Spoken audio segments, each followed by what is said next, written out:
Bienvenidos una vez más a Maduroscopia.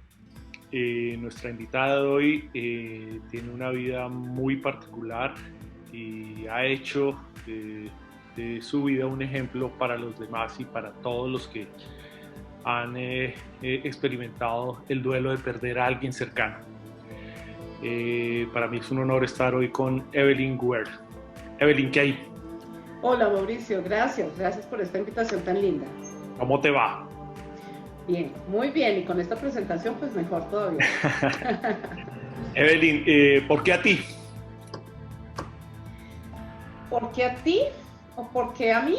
Sí. No, realmente yo creo que hay que aprender a vivir en el misterio, ¿sabes? A veces se nos va la vida tratando de conseguir respuestas que de ninguna manera va a ser posible tenerlas.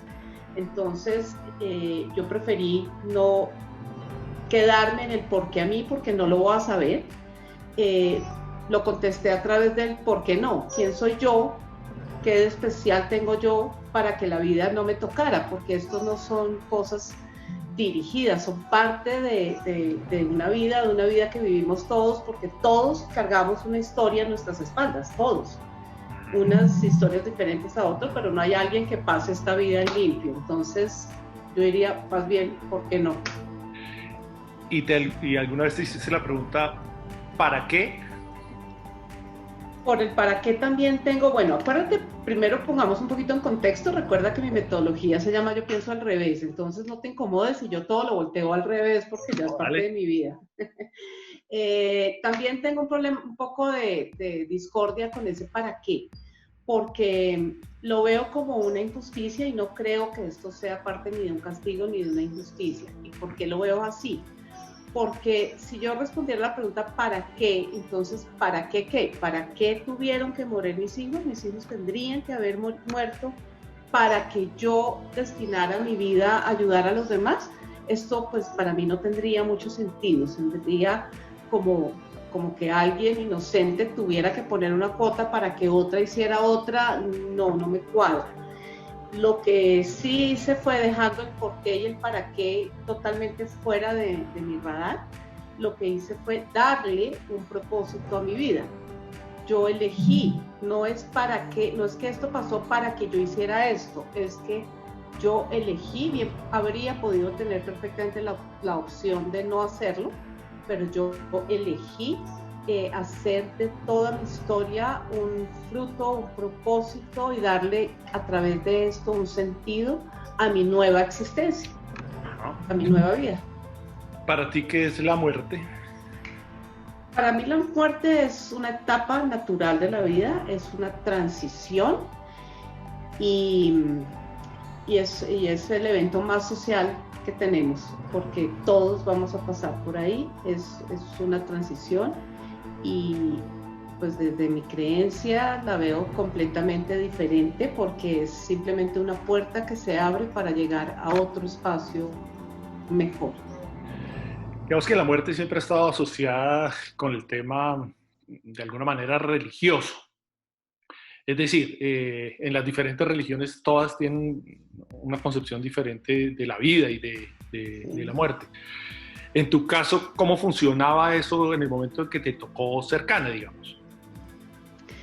Bueno, yo tenía una relación con Dios, yo soy cristiana, mi religión es el cristianismo evangélico y yo tenía una relación con Dios. Ajá. Entonces eso me ayudó enormemente, creo que cualquiera que sea la religión, lo que estás hablando, la forma que quieran llamarlo, es importante no solamente creer, sino creerle, que ahí es donde está el paso que nos pone en una situación difícil. Uh-huh. Yo pues tenía ya una relación con Dios, por lo tanto pues creía que esto no era una despedida definitiva y pues es la esperanza del reencuentro lo que hace que yo rediseñe mi vida sabiendo que esto es temporal y que es temporal para todos. Esa Sí. es la palabra preferida mía, temporal. Digamos que para poner en contexto la gente que no sabe tu historia y que está relatada en un libro del que hablaremos ahorita, ¿por qué no nos pones muy sucintamente tu historia, digamos? ¿Me escuchas? Sí. Sí, te escucho perfecto. Bueno, yo tengo una historia, como decía, todos tenemos una historia. La historia es bastante completa, digamos.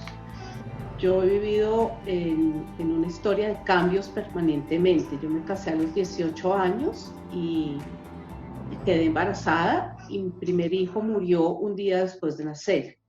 Esto fue pues un cambio grandísimo en mi vida porque se rompieron todas mis esperanzas y estaba pues muy inmadura todavía para pasar por un momento de esos que lo hace un poco más complejo. Después muere mi mamá. Yo tengo dos hijos más, Alejandra y Mateo. Cuando Mateo tenía 8 o 9 años nos fuimos a vivir a Armenia y me toca vivir el terremoto de Armenia, entonces vienen todas las pérdidas materiales y un poco de acercamiento a la muerte trágica de miles de personas en la ciudad. Yo decido quedarme allí para ayudar a la reconstrucción de esta ciudad y vivo unos años más allá y luego regreso a Bogotá. Después de 25 años de casada me separo, entonces también hay una muerte, hay un cambio de vida impresionante y muy fuerte, porque una separación es algo que marca mucho la vida de una pareja y de una persona. Y un año después de haberme separado, mi hija, que tenía en ese momento 11 años de edad, es mal diagnosticada. La llevamos a la clínica, nos diagnostican una gastritis y no era gastritis, era una diabetes tipo 1, que no se diagnosticó a tiempo, la lleva a cuidados intensivos y la lleva 3 días después al fallecimiento. Ahí toca pues volver a intentar sacar la cabeza del lodo más horrible. Y un año después de haber fallecido Alejandra, mi hijo, que tenía en ese momento 22 años, enferma con un cáncer. Yo digo que es un cáncer de amor, porque es un cáncer ubicado en el mediastino, que es el órgano que contiene al corazón. Entonces, Mateo enferma con un cáncer, ya con unas metástasis en los pulmones muy, muy fuertes. Dura 7 meses en tratamiento y fallece lamentablemente. Y un mes, ya Mateo estando diagnosticado como cuidados paliativos, un mes antes de su fallecimiento voy a buscar a mi papá y lo encuentro con un infarto. O sea, había fallecido solo en su apartamento a raíz de un infarto. Entonces, pues ya mi núcleo familiar me iba quedando cada vez un núcleo más cerrado, cada vez más sola. 2 años después de la muerte de mi hijo Mateo, muere mi hermana de 55 años, también con un cáncer de estómago. Sí. Y bueno, cuando yo volteo a mirar hacia los lados, hacia atrás, pues realmente veo que es una vida pues bastante movida, con mucha aventura, con mucho movimiento en todo este transcurso, pero también veo que es una vida que ha valido la pena 100%. Esto que te voy a decir me imagino que lo has escuchado muchas veces en tus charlas y en todo el trabajo que estás haciendo, y yo soy papá y un poco los papás siempre decimos que si hay algo que uno nunca superaría sería la muerte de un hijo. De pronto uno de los papás puede aceptarlas porque son mayores, pero un hijo es algo que para los que somos papás como que no cabe en la cabeza que un hijo se nos muera. ¿Cómo hacernos entender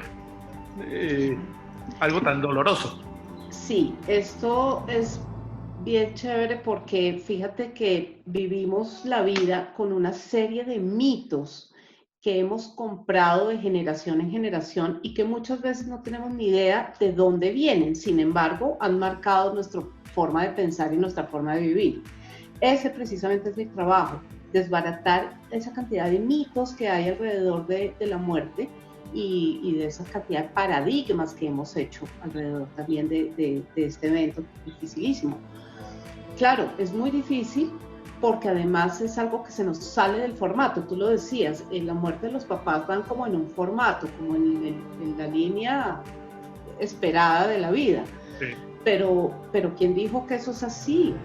Nunca, desde el principio de la humanidad, estamos viendo relatos de muertes de todo tipo, de todas las edades. No hay un momento delimitado para morir.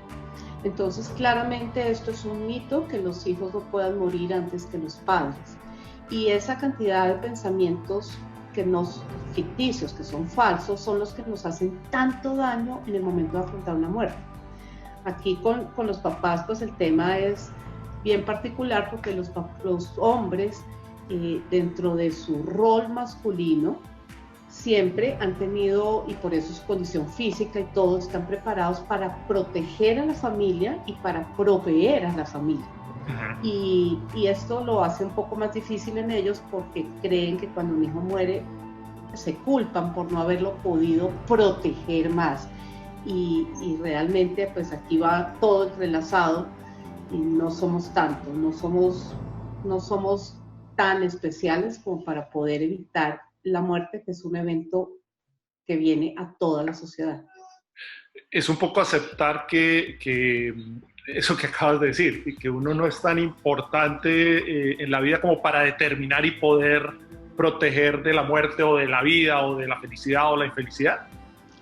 Así es quitarnos un poco la capa de superhéroe y creer que todo lo tenemos bajo control, que hoy en día es un poco más complejo, porque creemos tener todo bajo control, y la tecnología y bueno, toda la información que tenemos a mano nos hace a veces pensar que podríamos saber todo y tenerlo todo bajo control. Y la muerte es un misterio. ¿Por qué se da una muerte de un niño, o por qué de un anciano, o por qué? Y lo vemos. Ahora con este tiempo de COVID estamos viendo que ancianos de 99 años salieron del COVID. Sí. Y ayer precisamente tuve una consejería de una muerte por COVID de una joven de 37 años, absolutamente sana físicamente, deportista, sin ninguna preexistencia, ninguna enfermedad base. Entonces uno dice, es que no me pertenece a mí. Para mí la muerte, tanto como la vida como el nacimiento, son dos extremos de la vida que le pertenecen a Dios, y yo no me tengo que meter ahí, porque no tengo el control ahí. Lo que sí tengo el control es de la línea del medio, cómo voy a vivir esa vida que Dios me dio. Cualquier persona que te esté viendo podría pensar, claro, esa persona es muy dura, los sentimientos, ¿dónde quedan mis sentimientos de papá? Es imposible pensar de la manera como que tú me lo estás expresando, porque, vuelvo y digo, tiene que ver también con todo el tema cultural, en el sentido de que uno siempre está pensando que los hijos de alguna manera son de uno. Ahí está el problema, que nos apropiamos de lo que no es nuestro. Son dos cosas separadas. Que yo pueda ver la realidad desde una manera diferente no significa que no sienta.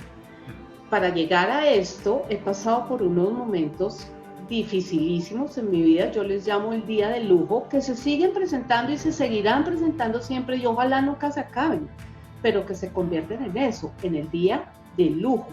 ¿Por qué un lujo? Porque un lujo no puede ser de todos los días. Cuando un lujo se convierte en rutina, deja de serlo. Entonces, a este día de sentimiento de explosión, del día que amanezco y no me quiero parar, y no quiero abrir la cortina, y no quiero que nadie me hable, y quiero llorar, y estoy de mal genio, y bueno, y expreso mis emociones de la manera que cada uno lo hagamos, la tranquilidad que me da a mí es también, como te decía, la palabra temporal. Este es mi día de lujo, tengo derecho a vivirlo, es mi sentimiento, es mi emoción, la voy a vivir, pero mañana será un día diferente, porque el problema de la vida es quedarnos en el mismo estado permanentemente. En cuanto a que los papás nos sentimos dueños de los hijos, sí, creo que de las cosas que más nos imposibilita salir más rápido del duelo, porque no se trata de no vivir el duelo hay que vivirlo, hay que pasarlo, hay que sentirlo. Lo que yo propongo es también aprender a verlo de una manera diferente para que no nos cause tanto daño. Dentro de, y antes de que entremos a que nos expliques un poco lo que haces, ¿es posible vivir un duelo, procesarlo sin tener el apoyo de algo espiritual? No digo religioso, sino algo espiritual. Yo creería que no. Yo creería que no, porque dentro de lo humano se nos salen del control esas respuestas.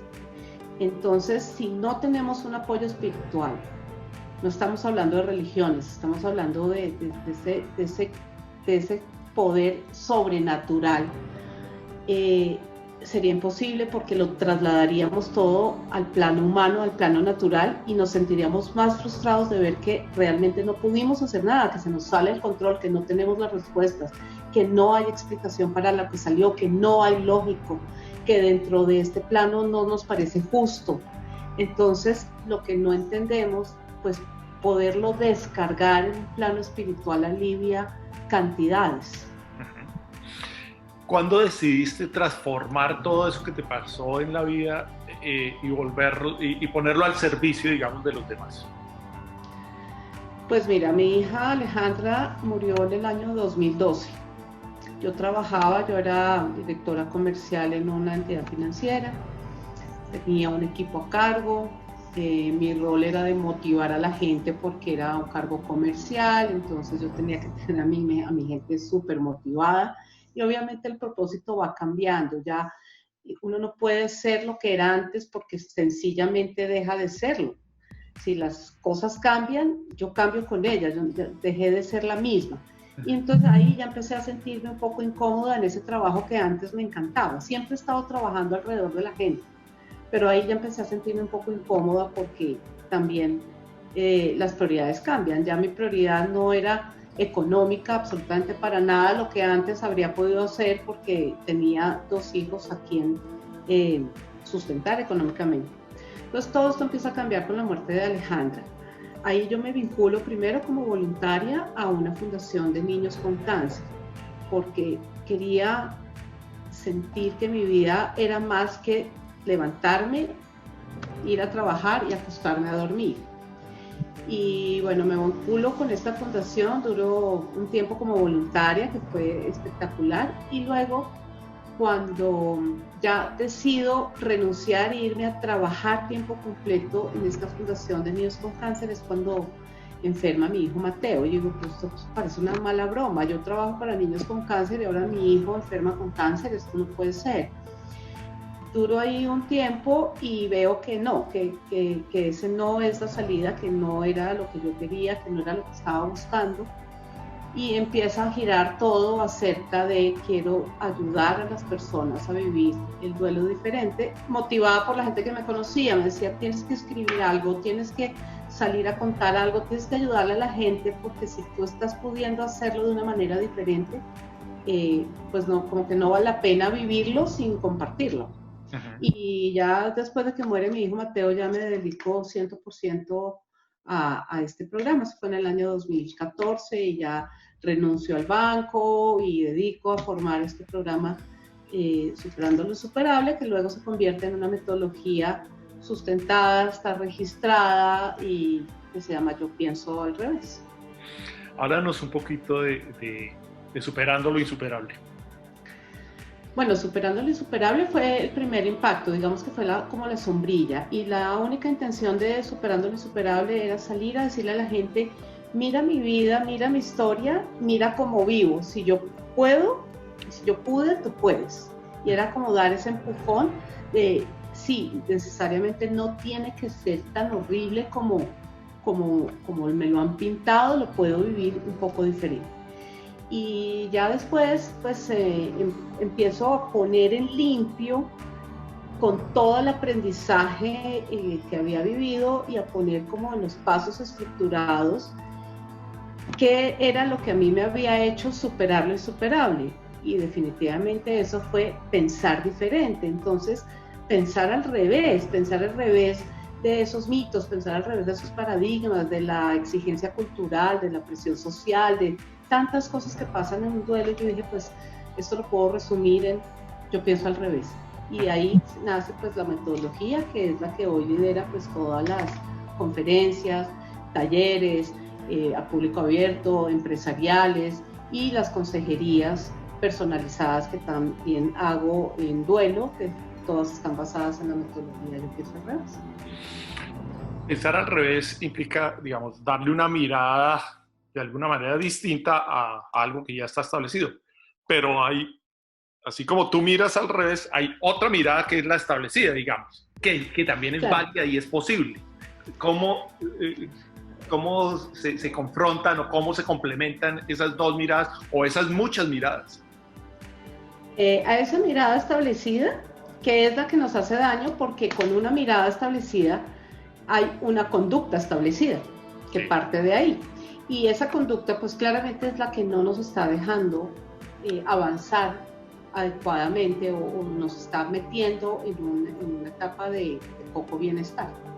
A esa conducta yo le digo pensar al derecho, que es como nos han enseñado a pensar al derecho. Entonces así se piensa y así se vive y punto. Pensar al revés es precisamente irnos por el otro lado.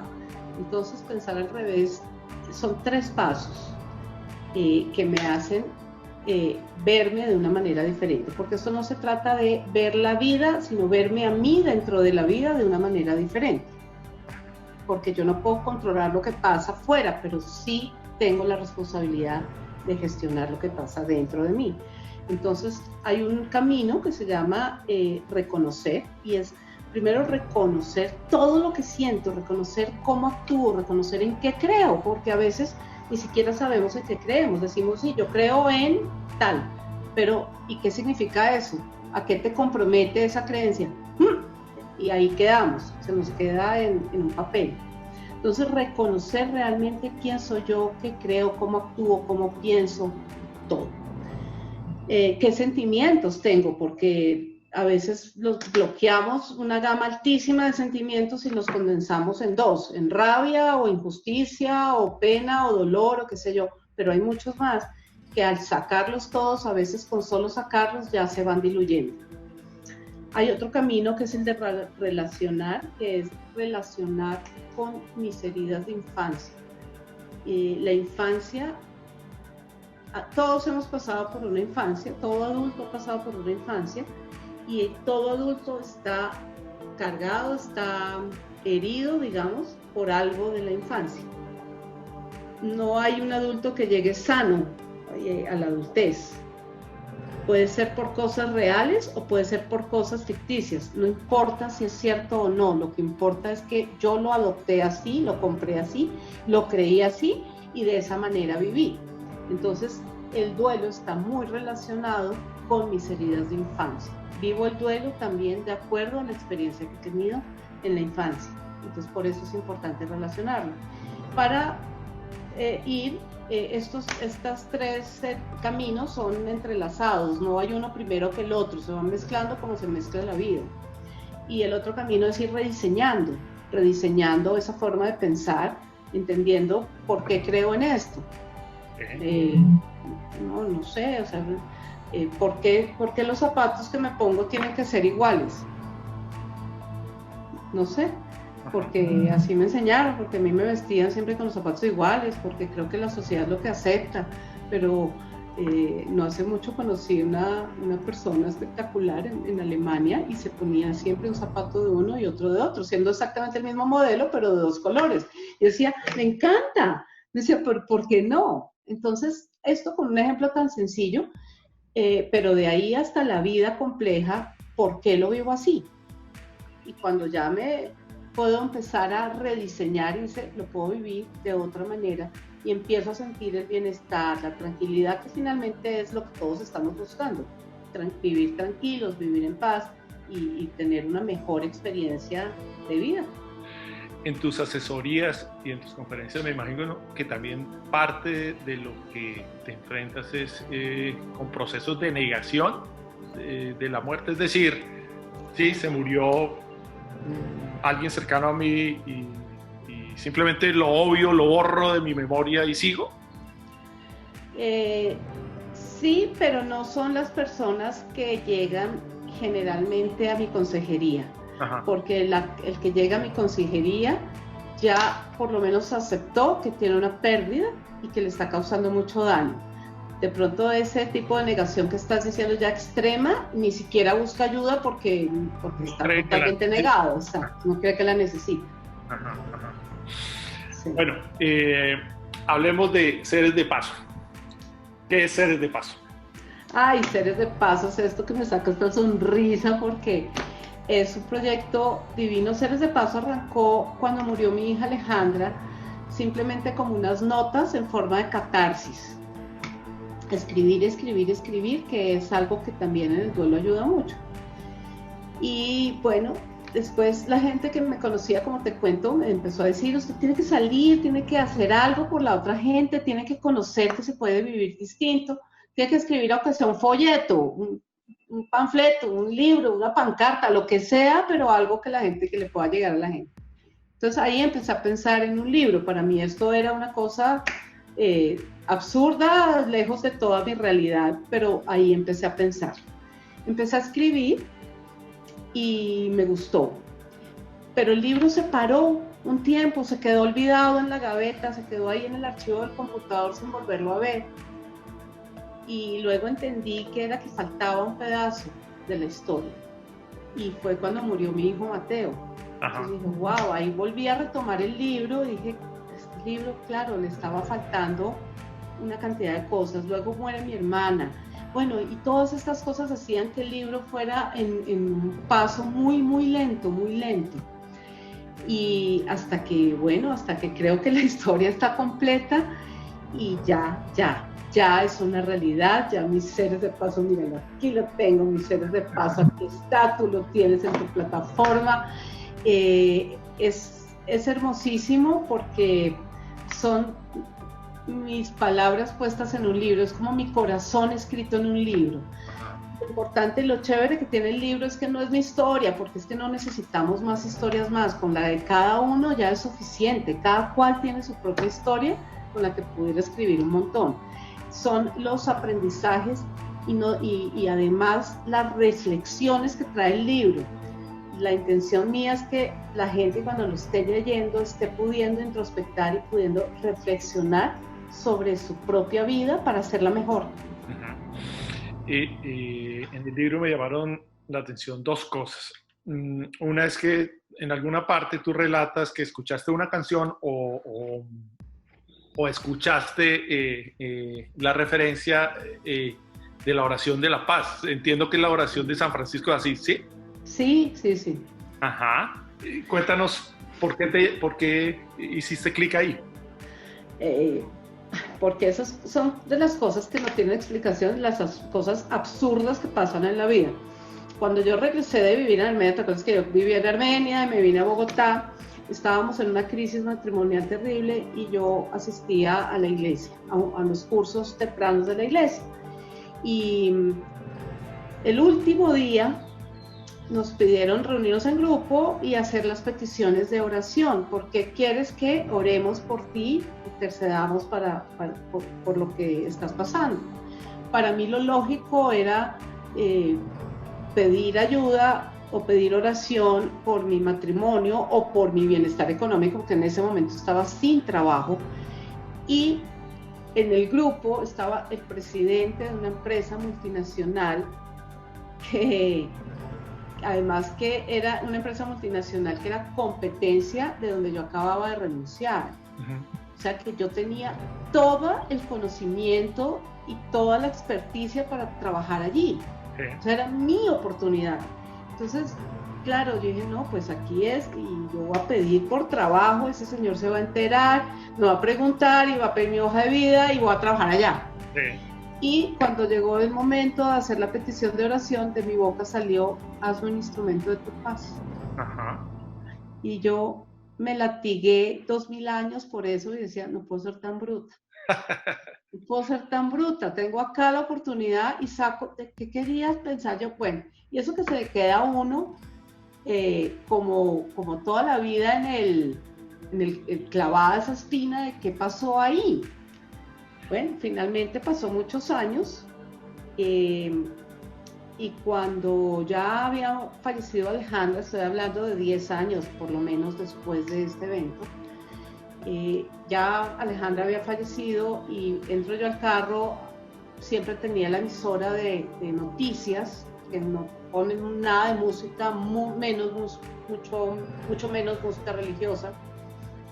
Y cuando empieza a sonar esta canción, Hazme un instrumento de tu paz, y para mí fue un devolverme 10 años atrás y dije, ¿qué es esto? ¿Qué es esto?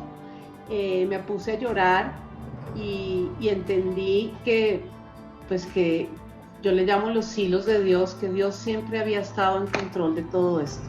A pesar de las cosas que no habían pasado todavía, Dios ya las tenía bajo control. Y entonces fue muy lindo porque, pues, Hazme un instrumento de tu paz, no sé si lo has leído, que dice,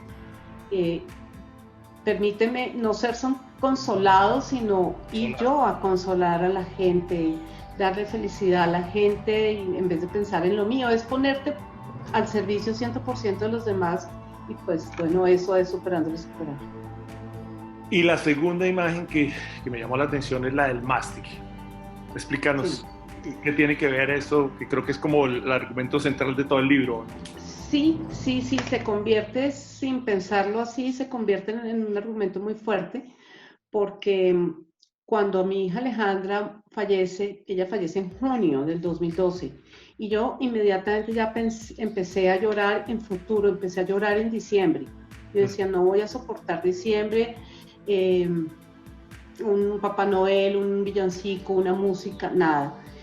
Y pues yo soy de familia cartagenera, pasé varios tiempos de mi infancia en Cartagena, tengo muchos amigos allí, y entre esos un amigo muy querido que vivía en ese momento en Nueva York, pero yo sabía que él tenía un velero en Miami.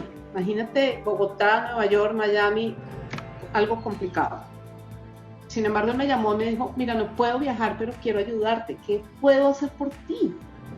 Entonces yo le dije, ¿todavía tienes un velero? Me dijo, claro, yo te doy el permiso y entras a la marina. Le dije, no, yo necesito el velero con el capitán porque nunca me he montado un velero. Y la respuesta de él es, cuenta con eso. Primero, pues la enseñanza de lo que es ser amigo, ¿no? Yo le estaba pidiendo Navidad y Año Nuevo, que son fechas muy íntimas, muy familiares, muy personales. Segundo, era una solicitud que involucraba dinero también, porque él tenía que dejar su trabajo en Nueva York para irse a Miami, viajar a Miami y estarse conmigo pues un tiempo, fueron 25 días en un velero.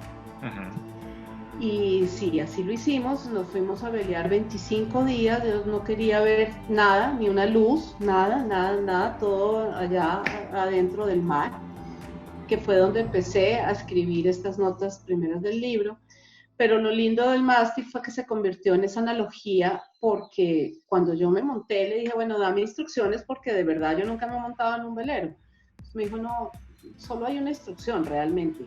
Si te sientes en peligro, si de pronto se nos acerca una tormenta, si sientes que se está moviendo mucho y crees que estás en peligro, que el velero se pueda voltear, corre al centro y agárrate del mástil. Nunca te botes por la borda.